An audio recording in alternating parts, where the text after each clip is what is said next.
ইরানের সেনাবাহিনীর উপপ্রধান ও chief of staff admiral Habibullah Sayyari বলেছেন, দেশের সশস্ত্র বাহিনী সেরা তরুণদের মধ্য থেকে বাছাই করা হয় এবং তারা স্থল, আকাশ কিংবা সমুদ্রে যে কোনো হুমকি মোকাবিলার জন্য সম্পূর্ণ প্রস্তুত। শনিবার ইরানের রাজধানী তেহরানে বিমান বাহিনীর আয়োজনে অনুষ্ঠিত চতুর্থ বিশ্ব সামরিক তীরন্দাজি চ্যাম্পিয়নশিপের উদ্বোধনী অনুষ্ঠানে তিনি এসব কথা বলেন।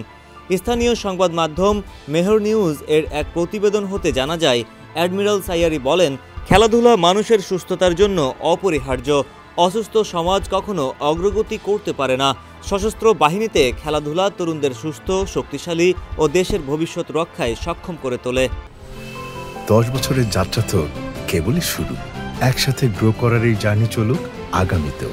পাঠাও 10 years of growing with you। তীরন্দাজির গুরুত্ব তুলে ধরে তিনি বলেন, তীরন্দাজি শুধু একটি খেলা নয়, এটি আমাদের ধর্মীয় ও ঐতিহ্যিক সংস্কৃতির অংশ। পৌরাণিক বীর আরাজ দ্য আর্চার আমাদের সাহস ও বীরত্বের প্রতীক।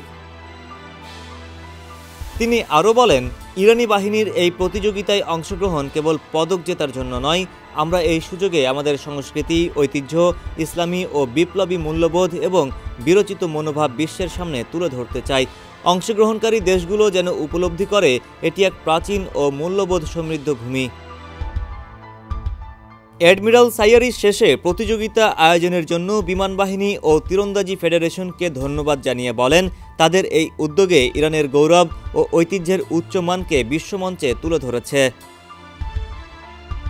ডেস্ক রিপোর্ট, সমকাল।